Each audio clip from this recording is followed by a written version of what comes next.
Sir, ಈಗ ಪ್ರಜ್ವಲ್ ರೇವಣ್ಣ ಅವ್ರ ಬಗ್ಗೆ ನಾವು ಯಾವುದೇ ಕಾರಣಕ್ಕೂ ಸಮರ್ಥನೆ ಮಾಡ್ಕೊಂತ ಇಲ್ಲ. ನಮ್ಮ ಮಾನ್ಯ ರಾಜ್ಯಾಧ್ಯಕ್ಷರಾಗಿರ್ತಕ್ಕಂಥ ನಮ್ಮ ಜೆಡಿಎಸ್ ಪಕ್ಷದ ಕುಮಾರಣ್ಣವರು ಕೂಡ ಇವತ್ತುವರೆಗೂ ಕೂಡ ಪ್ರಜ್ವಲ್ ರೇವಣ್ಣ ವಿಚಾರದಲ್ಲಿ ಸಮರ್ಥನೆ ಮಾಡ್ಕೊಂತ ಇಲ್ಲ.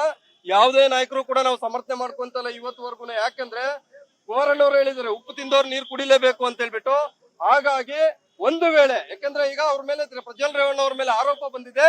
ಆ ಆರೋಪ ಏನ್ ಬಂದಿದೆ ಅದು ತನಿಖೆ ಹಂತದಲ್ಲಿದೆ. ಆ ತನಿಖಾ ಹಂತ ಪೂರ್ಣಗೊಳ್ಳಿ. ಈಗಾಗಲೇ ನಾವು ಪಕ್ಷದಿಂದ ಮಾನ್ಯ ಕುಮಾರಣ್ಣ ಅವರು ಅವ್ರನ್ನ ಅಮಾನತು ಮಾಡಿದ್ದಾರೆ. ಒಂದು ವೇಳೆ ಏನಾದ್ರು ಆ ತರ ಕ್ರಮ ಏನಾದ್ರು ಒಂದು ವೇಳೆ ಏನಾದ್ರು ನಡೆದೇ ಇದ್ರೆ ತಪ್ಪಿತಸ್ಥರಿಗೆ ಅದು ಪ್ರಜ್ವಲ್ ರೇವಣ್ಣ ಇರ್ಲಿ, ಮತ್ತೆ ಅದರಿಂದ ಇನ್ನು ಸಾಕಷ್ಟು ಕಾಂಗ್ರೆಸ್ನ ನಾಯಕರು ಮತ್ತೆ ಪ್ರತಿಯೊಬ್ಬರು ಕೂಡ ಇದ್ದಾರೆ. ಅವರೆಲ್ಲರೂ ಕೂಡ ಬಂಧನ ಮಾಡ್ಬೇಕು. ಬಂಧನ ಮಾಡಿದ್ರೆ ಸತ್ಯಾಂಶ ಹೊರಗಡೆ ಬರುತ್ತೆ. ಆ ನಿಟ್ಟಿನಲ್ಲಿ ಇವತ್ತು ವರಿಷ್ಠರ ಆದೇಶದಂತೆ ನಾವು ಇವತ್ತು ಪ್ರತಿಭಟನೆ ಮಾಡ್ತಾ ಇದೀವಿ. ದಯವಿಟ್ಟು ಕೂಡ ಅರ್ಥ ಮಾಡ್ಕೊಳ್ಳಿ. ಇದು ಎಲ್ಲ ಒಂದು ಕಡೆ ಜೆಡಿಎಸ್ ಪಕ್ಷವನ್ನ ಮುಗಿಸ್ಲೇಬೇಕು ಅಂತಕ್ಕಂತ ಪಣವನ್ನ ತೊಟ್ಟಿದ್ದಾರೆ. ಹಾಗಾಗಿ ನಾನು ಇವತ್ತು ಈ ನಿಟ್ಟಿನಲ್ಲಿ ಹೇಳ್ತಾ ಇದ್ದೀನಿ, ನೋಡಿ, ಜೆಡಿಎಸ್ ಪಕ್ಷವನ್ನ ದೇವೇಗೌಡರು ಇರೋವರೆಗೂ ನಮ್ಮ ಕುಮಾರಣ್ಣ ಇರೋವರೆಗೂ ಕೂಡ ಯಾವುದೇ ಕಾರಣಕ್ಕೂ ಜೆಡಿಎಸ್ ಪಕ್ಷ ಮುಗ್ಸಕ್ಕಾಗಲ್ಲ.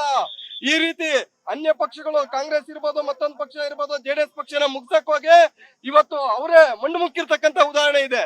ಇವತ್ತಿಗೂ ಯಾವುದೇ ಒಂದು ಸರ್ಕಾರ ಒಂದು ಸ್ಪಷ್ಟವಾದ ಒಂದು ಮೆಜಾರಿಟಿ ಬರೋದಕ್ಕಾಗಿಲ್ಲ. ಯಾಕೆ ಹೇಳ್ತಾ ಇದ್ದೀನಿ ಅಂದ್ರೆ, ಇದು ಕಾರ್ಯಕರ್ತರ ಪಕ್ಷ, ದೇವೇಗೌಡರು ಬೆಳೆಸಿರ್ತಕ್ಕಂಥ ಪಕ್ಷ, ಕುಮಾರಣ್ಣ ಅವರು ಬೆಳೆಸಿರ್ತಕ್ಕಂಥ ಪಕ್ಷ.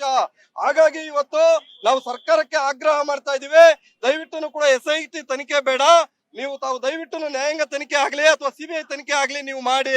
ಯಾಕೆಂದ್ರೆ ಇದ್ರಲ್ಲಿ ಎಲ್ಲೋ ಒಂದು ಕಡೆ ಲೋಪದೋಷ ಆಗ್ತಾ ಇದೆ, ಸ್ವಾರ್ಥ ಆಗ್ತಾ ಇದೆ. ಯಾರೇ ಆಗಿರ್ಲಿ, ಎಂತ ದೊಡ್ಡ ವ್ಯಕ್ತಿಗಳೇ ಆಗಿರ್ಲಿ, ಆ ರೀತಿಯಲ್ಲಿ ಏನಾದ್ರು ಪಾರ್ಟಿಸಿಪೇಟ್ ಮಾಡಿದ್ರೆ ಅವ್ರಿಗೆ ಕಠಿಣವಾದಂತ ಶಿಕ್ಷೆ ಆಗ್ಲಿ ಅಂತ ಬಿಟ್ಟು ನಾವು ಕೇಳ್ತಾ ಇದೀವಿ ಸರ್.